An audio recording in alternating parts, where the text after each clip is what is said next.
Hello everybody, this is Fernando for the All-New Cryptids and Monsters video.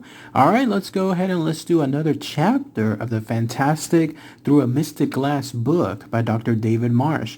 In this case, it'll be chapter 6. If you haven't had a chance to download the link yet for the book itself, click on the link below. It'll take you to the website. You can download that book for free and then get to enjoy all of these chapters that I'm reading here. Highly recommended to do so. It's a great read, especially, let's say, on a cold winter or rainy night. So chapter 6 has to do with the story involving a man named Stan and the apparent old woman's curse. Yet again, it's another situation where he became a victim of a circumstance that could or could not have been outside of his control. But either way, though, to this day, he still believes he lives with a curse. Pretty frightening stuff, because sometimes one may think that no, it's just pure coincidences, but at least according to this book, there's the idea that no, there is actually some other malevolent force that is causing all this bad luck on him. So let's go ahead and let's share chapter 6 here, and then I'll give my own thoughts and opinions afterward. So here's essentially the chapter. Stan was a curious fellow. He was a giving and trusting sort who didn't mind lending a hand to friends and strangers alike. He owned a small business which, while never making him rich, did provide a suitable lifestyle and comfort. Stan was curious in that he was superstitious. 3 on a match, touching wood, avoiding black cats crossing his path. Simple superstitions which in public he laughed about, but deep inside was the core of his belief that one could make or break one's own luck through such superstitions. But even the most careful person makes a mistake, has a bad day, or simply forgets a small detail. For Stan, visiting New York for the first time, he had a bad day and believes he failed to show compassion at a crucial moment. He became victim of being the wrong person at the wrong time in the wrong place. So Stan had visited one of New York's finer restaurants with a few friends and was strolling back to his hotel, enjoying the fall weather. He had several drinks and was not at all pleased with the food that he had been served. Stan wasn't a food snob by any means, but the small portion, high price, and lack of any flavor sensation had put him in a slightly irritated mood. He had just left his friends at a corner that was only a few doors from his hotel when an old woman accosted him. He had difficulty, whether through her thick accent or the haze of alcohol, understanding the woman. What was clear was that she wanted something, probably money, and was very intent in her manner. Now normally Stan would make an effort to understand, and if possible help, but tonight he was already irritated and without his usual patience. He should have just kept on walking, but he made the mistake of engaging the woman and subsequently became frustrated.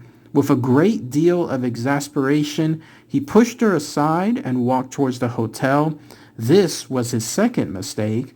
The woman spoke loudly in a language Stan couldn't understand and made strange gestures toward him, and then with a final evil glare walked her own way. Stan, in an alcoholic fog, laughed her off and then went into the hotel. He entered the elevator, still miffed but chuckling over the old woman, took out his wallet to retrieve his room key card, pushed a button for his floor, and subsequently dropped his wallet. Freakish as it sounds, the wallet fell perfectly through the crack between the lobby floor and the elevator floor. Stan made a belated grab for it, missed, and the doors closed. Stan hit the lobby button, but the elevator was already set for his floor, and so he rode it up, then back down to the front desk. He explained to the desk clerk what had happened, and she called a maintenance man. The man went to retrieve the wallet, and when he returned to his stand, the wallet was coated and soaked in grease and foul water. Stan was upset, but there was nothing for it but to go to his room and clean whatever he could salvage from the wallet. And so he went up to his room and tried the key card, but it would not work. So back down to the front desk he went. The desk clerk asked his room number to verify he was a guest, but at that precise moment, the computer went blank. It would be 2 hours before it came back online. Fortunately, the clerk could check the paperwork for Stan's room, but this took an hour as the paper receipts were all in disarray. Finally, she gave Stan a new card, and he returned to his room. Upon slipping the card into the slot, the card became stuck and the door would not open. So again, Stan returned to the front desk where the clerk called maintenance. The maintenance man and Stan went to the room, and the maintenance man found that the lock was gummed up with the sludge from the wallet's tumble into that elevator shaft. He finally resorted to a mechanical key, which allowed Stan back into his room, but the lock would have to be replaced and cleaned. That couldn't be done until morning. And so Stan entered his room, cleaned his wallet, and went to bed hoping that the morning would bring a new day and better luck. The next day, Stan went out and enjoyed the sights. He went to several places and made the best of his last day in New York. Tomorrow, he would fly back home. It was around noon, and he decided to get something to eat. And so he went into one of New York's favorite delicatessens and ordered. But when it came to pay, Stan reached for his wallet, but it was gone. He barely had enough in his pocket to pay and frantically searched for his wallet. It wasn't on his person, and so he attempted to retrace his steps, but the wallet was gone. He returned to his hotel, searched his room, but did not find that wallet. His airline ticket was still in his briefcase, so he could get home. The hotel had his credit card on record, so his bill would be settled, and they forwarded him money for a cab to the airport, at least based on that. But Stan was furious. He knew he hadn't taken the wallet out and left it anywhere. He was pretty sure he hadn't been pickpocketed, and so he called his credit card companies and told them he had lost his wallet. And once he was sure that his hotel bill and other charges that he had made would be paid, had the companies reissue new cards. And so that flight home was gloomy. Stan arrived at his home airport, went to retrieve his car, and remembered his ticket had been in his wallet. It took him several hours to straighten that out. Once clear of the airport, Stan went to his bank and drew some money out, and then went and bought a new wallet. Tomorrow would be spent getting a new ID, social security card, and other items one normally keeps in a wallet. And so Stan went home and had a stiff drink. He purposely put his wallet on his dresser as he settled in. He called his business, made sure all was well, and then called his girlfriend to say he was home. She came over later that evening, and he told his tale of woe, omitting the forgotten part about that strange old woman. She said it was a bit of bad luck and that he was home safe and sound, so everything would be okay now, and it was, at least for just a few days. A week or so later, Stan had his replacement credit cards and ID all placed in his new wallet. He went to a nearby town to buy supplies for his business, his girlfriend now accompanying him. Stan bought what he needed for work, and they decided to have a late lunch before returning home. But when it came time to pay, Stan's wallet was missing again. This time, a new wrinkle was added to his dilemma. His car keys were also missing. They and the restaurant staff searched the restaurant. No wallet. Stan's girlfriend paid for that lunch. She also had a spare key for his car and house, so they searched the car but couldn't find the wallet, so they went home. Stan was now in a deep depression. Once again, he called the credit card companies and went through the ID replacement process. This pattern repeated itself several times more over the next year. Stan would replace everything and then lose the wallet and keys again, but each time new elements were added.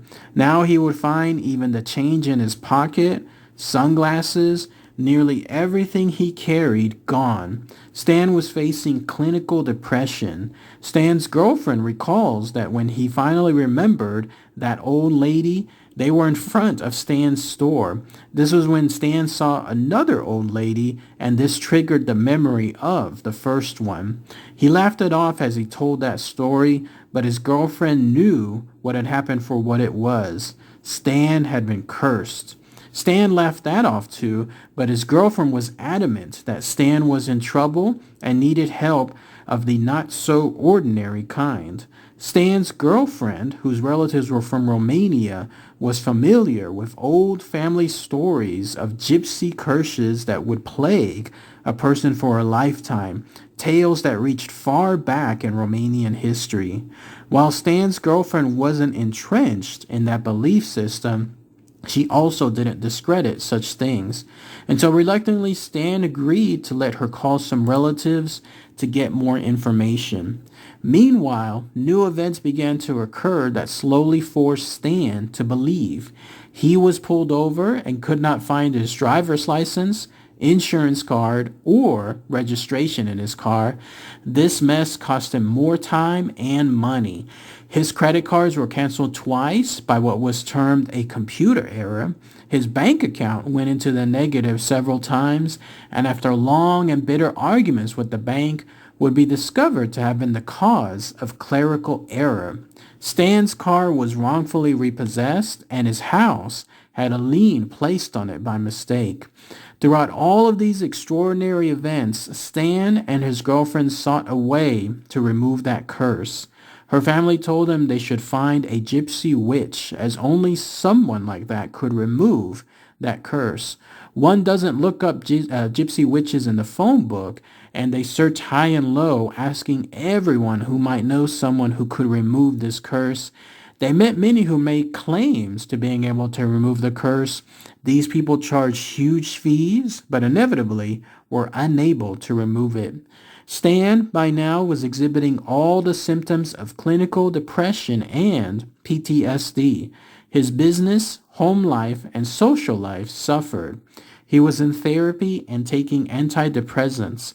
He had spent thousands on attempting to remove that curse, but to no avail. Stan never knew what new twist to the curse would happen or when, saying it was like walking through a minefield while blindfolded. To this day, Stan has never found anyone who could remove his curse and has spent tens of thousands of more dollars in attempts to do so. His wallets, money, and personal items that he carries continue to mysteriously disappear. Other financial disasters continue to occur, adding thousands of dollars more to the cost of this curse each year. And that's it. That's everything associated with Chapter 7 involving Stan and that old woman's curse. Interesting stuff, right? So let's go ahead and let's talk about that here. First off, Stan seemed like your every man, every person that you meet out there. Somebody who's just getting by in life. It looks like he was visiting that location there in New York with friends. And then just on that fateful night, he ran into that old woman. Now, it's kind of not hard like to blame Stan for ignoring this woman or being irritated by her, because he was already drunk, and then by that time also he was already irritated by the fact that the food that he had been served was too costly and that maybe it just wasn't the right taste. He just wanted to get home at that point. But now here was this stranger who was almost accosting him and was clearly not letting him get by. And so I could kind of understand why he did that. I think in this case, Stan was truly a tragic victim. Like he was someone that was just minding his own business. And for that, apparently he had a lifetime curse placed on him. That's not fair. That's not something that is something that he deserves. So it'll be interesting to see if anyone else disagrees with that. If so, post it in the comments below. But I would probably almost be the same like Stan. If I'm getting somewhere and I'm meeting a stranger that's not letting me get by, just move to another place, like move around that person and so on, because clearly that's just going to be something that's going to escalate afterward. Or who knows, if I'm in a mood where it's going to be nice and quick, then I might just give a couple of bucks right there and then move elsewhere as well. It just depends on the situation and this woman, or in this case, this stranger, to decide how one would act. And so I felt that Stan acted reasonable when it came to that, but nowhere near did he deserve to have this curse. Now let's talk about that curse as well. Lots of coincidences, right, associated with it. Could it be something where it's just a bad set of luck happening and hitting him one after the other? It's easy to say that, but it's hard to say that as well. Losing your wallet once, maybe. Losing it twice, possibly. But all those multitude of times, and on top of that, him having those unfortunate circumstances with his car, his keys, his business, and then also anything else like involving his bank accounts and so on, like all that stuff just hitting him one after the other. It would be very strange if it was all just pure coincidences. I think in that sense, there truly was something else, something more malevolent that was causing him this type of ill fortune. And the fact that it's the girlfriend of his was stating that it too could also be a curse. That could be something, again, to take into account here. So I'm more of the belief that, yes, it was some kind of curse that was placed on him.